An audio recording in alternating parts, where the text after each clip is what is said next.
F hub వారి పియాన్ ద ఫ్లీ గచ్చిబౌలిలో డిసెంబర్ 15న రాహుల్ సిప్లిగంచే Oscar range live concert. For booking contact.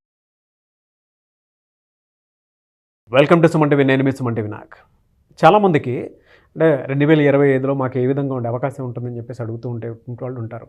అందులో అష్టమ శని ఉండేటువంటి వాళ్ళకి ఏ రాశి వారికి ఏ ఎఫెక్ట్ ఉండే అవకాశం ఉంటుంది, మీరు జాగ్రత్తలు వహించడం కోసం మాత్రమే ఈ వీడియో. సో పూర్తిగా చూడండి. ఒక్కొక్క బోర్డు మీద ఇలా ఒక స్ట్రక్చర్ వేసి ఉమా గారు మనకు డీటెయిల్గా ఎక్స్ప్లెయిన్ చేయబోతున్నారు. సో 1-2 సార్లు వీడియో చూసిన తర్వాత మీకు ఏదన్నా డౌట్స్ ఉన్నాయి అని అంటే అపాయింట్మెంట్స్ కోసం అని చెప్పేసి మీరు ప్రయత్నం చేయొచ్చు. So coming to subject. Hello Uma గారు. హలో అండి. సార్, అష్టమ శని దీని ఎఫెక్ట్ ఏ విధంగా ఉంటుందండి? ముఖ్యంగా అష్టమ శని అనేటువంటి విషయం మనం చూసుకుంటే, శని ఏ రాశి నుంచి లెక్కబడితే శని 8వ స్థానంలో ఉంటారో దాన్ని అష్టమ శని అంటారండి. ముఖ్యంగా ఇప్పుడు ప్రస్తుతానికి మార్చి 30 దాకా శని కుంభరాశిలో గోచరిస్తున్నారు. సో ఎప్పుడైతే శని కుంభరాశిలో గోచరిస్తున్నారో కర్కాటక రాశి నుంచి లెక్క పెడితే ఈ శని అనేది అష్టమం అవుతోంది. కాబట్టి కర్కాటక రాశి వాళ్ళకి మార్చి 30 దాకా అష్టమ శని అనేటువంటిది నడుస్తుంది. సో ముందుగా కర్కాటక రాశిలో ఏ నక్షత్రాలు ఉంటాయి? ముఖ్యంగా పునర్వసు నక్షత్రము 4వ పాదము, పుష్యమి నక్షత్రము 1, 2, 3, 4 పాదములు, ఆశ్లేష నక్షత్రము 1, 2, 3, 4 పాదముల దాకా ఈ కర్కాటక రాశిగా పరిగణించబడతారు. అయితే ఈ కర్కాటక రాశి వాళ్ళకి ప్రస్తుతానికి మార్చి 30 దాకా ఈ అష్టమ శని అనేటువంటిది నడుస్తుంది. ఈ అష్టమ శని అనేటువంటి విషయంలో చూసినప్పుడు ఏ నక్షత్రాలైతే అష్టమ శని వల్ల బాధపడతాయో ఆ నక్షత్రాల వాళ్ళకి ఆర్థిక సమస్యలు తీవ్రంగా ఉంటాయి. వాళ్ళు ఎంత ప్రయత్నం చేసినప్పటికీ కూడా వాళ్ళకి ఒక రకమైనటువంటి వెసులుబాటు అనేది ఉండదు. వాళ్ళ జీవితంలో ఎదగడానికి ఎన్ని దారులు ఉన్నాయో అన్ని దారులు ప్రయత్నం చేసినప్పటికీ కూడా అన్ని దారులు మూసుకుపోతూ ఉంటాయి. ఆ రకమైనటువంటి బాధ, ఆ దుఃఖం అనేటువంటిది అష్టమ శని వాళ్ళు పడుతూ ఉంటారు. తర్వాత వాహన ప్రమాదాలు అవ్వడము, గాయాల పాలవుతుండడము. గాయము అనేటువంటి విషయం మన వాహన ప్రమాదాల వల్లే అవ్వనవసరం లేదు. చాలామంది యూత్ కూడా ఈ అష్టమ శని నడుస్తున్నప్పుడే బ్రేకప్స్ అయ్యేటువంటి అవకాశాలు కూడా ఉంటాయి. సో రిలేషన్షిప్ ప్రాబ్లం కూడా అష్టమ శని దోషం వల్ల కలుగుతుంది. ఈ సమయంలో అష్టమ శని సమయంలో దానికి సంబంధించిన బాధ అనేటువంటివి కూడా పడతారు. సో అష్టమ శని నడుస్తున్నప్పుడు ముఖ్యంగా ఎలాంటి ఆరోగ్య సమస్యలు వస్తాయనేటువంటి విషయం చూద్దాం. బయటికి చెప్పుకోలేనటువంటి గుప్త రోగములు ఉంటాయి చాలామందికి.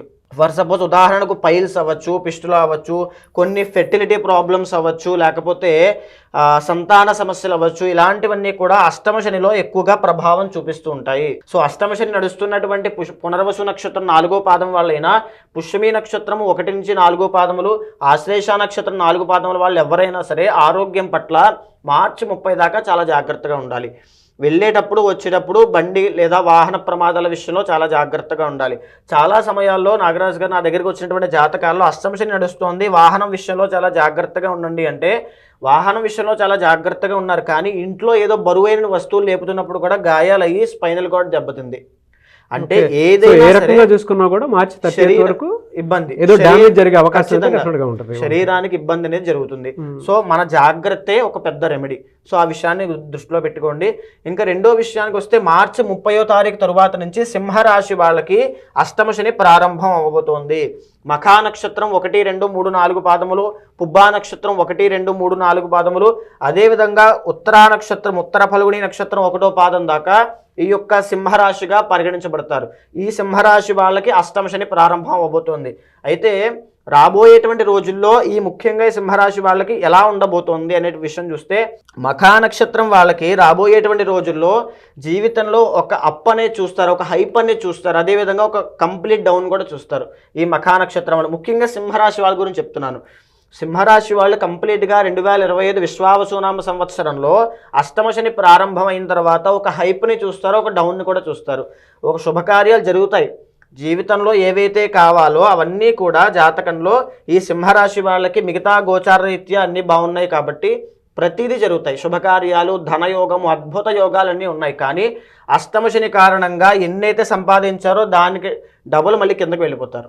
ఆ విషయం చాలా దృష్టిలో పెట్టుకోవాలి. అదేవిధంగా మార్చి 30 తరువాత నుంచి అక్టోబర్ దాకా వీళ్ళకి ఎలాంటి సమస్యలు ఉండవు. ఓకే. అక్టోబర్ దాకా చాలా బాగుంటుంది. అక్టోబర్ తరువాత నుంచి ఈ యొక్క సింహరాశి వాళ్ళకి కొంచెం ఇబ్బందికరంగా, డిసెంబర్ వచ్చేసరికి ఆరోగ్య సమస్యలు మీద పడ్డము. ఇందాక నేను చెప్పాను కదండి, అష్టమ శని అంటే చాలామంది ఆడవాళ్ళకి సంతానం లేకపోతే పీసీఓడి ప్రాబ్లమ్స్ ఇవన్నీ కూడా ఎఫెక్ట్ అయ్యేటువంటి ఉంటాయి. పిల్లలకి ఏమైనా ఎఫెక్ట్ ఉంటుందండి దీనివల్ల? తప్పకుండా ఉంటుందండి. ఒకవేళ మీ పిల్లలు అష్టమ శనిలో బాధపడుతూ ఉంటే 12 సంవత్సరాల లోపు కనుక మీ పిల్లలు ఉంటే వాళ్ళకి అష్టమ శని దోషం అంత వర్తించదు. అదే 12 సంవత్సరాలు దాటి ఉంటే ఖచ్చితంగా అష్టమ శని దోషం వాళ్ళకి వర్తిస్తుంది. వాళ్ళని వెళ్ళేటప్పుడు వచ్చేటప్పుడు జాగ్రత్త, వాళ్ళు తినేటువంటి తిండి విషయంలో చాలా జాగ్రత్త వహించాలి. అదేవిధంగా వాళ్ళు ఎవరితో సహవాసం చేస్తున్నారనే విషయం కూడా చూసుకోవాలి. వాళ్ళు చెడు సహవాస దోషం పట్టేటువంటి అవకాశాలు కూడా ఈ యొక్క అష్టమ శని అనేటువంటి ప్రభావం చూపిస్తూ ఉంటుంది. ఇంకా లేడీస్ విషయంలోకి వస్తే అష్టమ శని నడుస్తున్నప్పుడు చాలామందికి గర్భ విషయంలో గర్భదోషం పడుతుంది.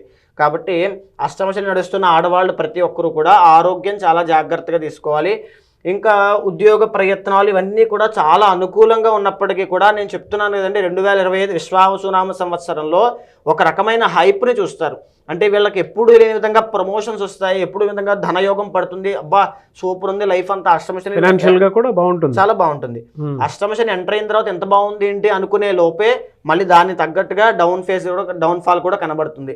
సో అష్టమ శని రాబోతున్నటువంటి సింహరాశి వారు ప్రతి ఒక్కరూ కూడా శనికి సంబంధించినటువంటి జప, హోమ, అర్చన, అభిషేక, దానములు తప్పకుండా ఆచరించి వెంకటేశ్వర స్వామిని ఆరాధన చేయడం వల్ల మాత్రమే ఈ యొక్క అష్టమ శని దోషం నుంచి బయటికి రాగలుగుతారు.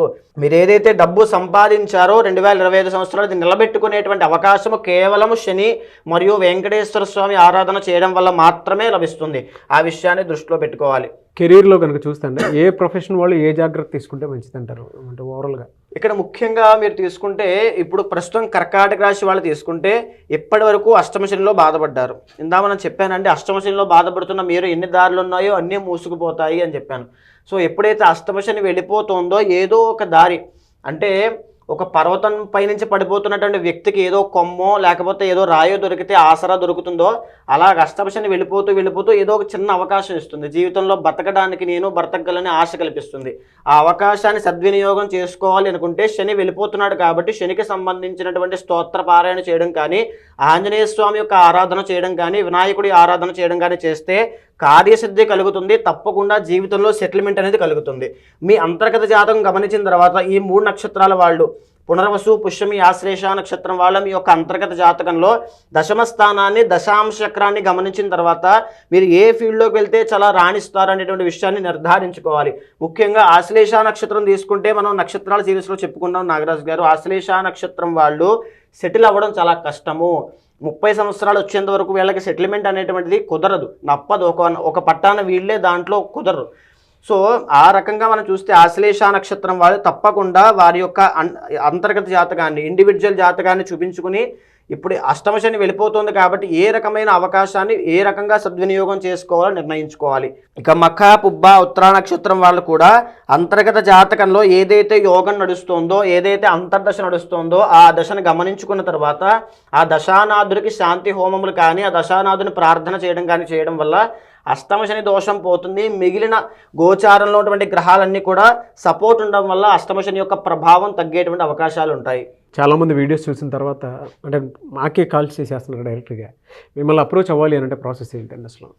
కింద కనిపించేటువంటి నెంబర్కి మీరు కాల్ చేయొచ్చు. తప్పకుండా అపాయింట్మెంట్ అనేది తీసుకోండి. తప్పకుండా ఏదైతే దోషం ఉందో మనం కూలంకషంగా మీ యొక్క జాతకాన్ని చూసి చర్చించి నిర్ణయిద్దాం. ఓకే, సో అపాయింట్మెంట్ ఇస్తారు తప్పకుండా. ఎనీవేస్ థ్యాంక్ యూ అండి, థ్యాంక్ యూ సో మచ్ అమ్మగారు. థ్యాంక్ యూ అండి.